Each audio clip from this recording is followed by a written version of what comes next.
Casey Ashmore coming to you in the studio again.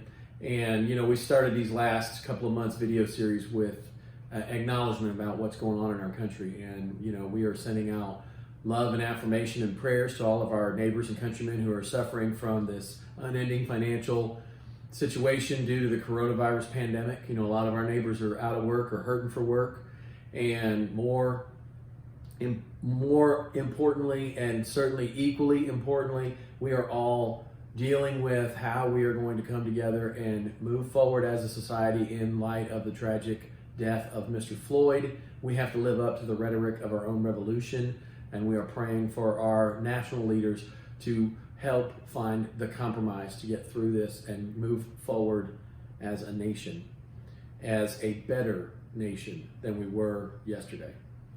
The subject of this video series is going to be adoption. I'm very passionate about family law. It's one of the things that really drives me, is the reward that comes from helping people in their family.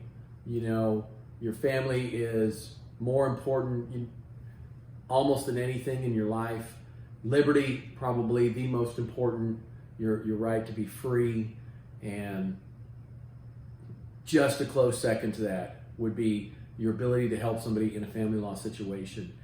There have been a few times in my career where I have assisted families with an adoption, and I want to talk a little bit about what that looks like, what the process is, and the subject of this video series will be focusing on that adoption process. Now, a lot of adoptions happen either by a relative or a step parent, and occasionally those are through a CPS case, but often they are just a private case. So I'm going to talk a little bit about the difference between those issues, and then we'll delve into how that process starts to work. But in a CPS case, that's usually where there's been a situation of family violence, and we don't need to get into all the nuances of that, but that can be drugs, alcohol, or abuse.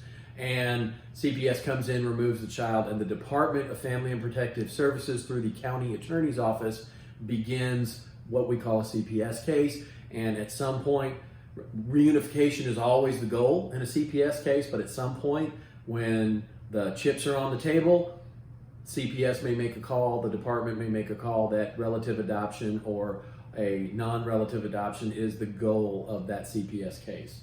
So all of those start with termination, which I'll get into in the next video series, but I'll ask you to please like, subscribe, and share these videos. I love doing them for you. They're meant to be informational, positive, and uplifting. I hope you find them to be so. Please leave me a question or comment on any video platform you watch this on, and I'll reply back to you directly or in a subsequent video message. Thanks so much for watching. God bless America.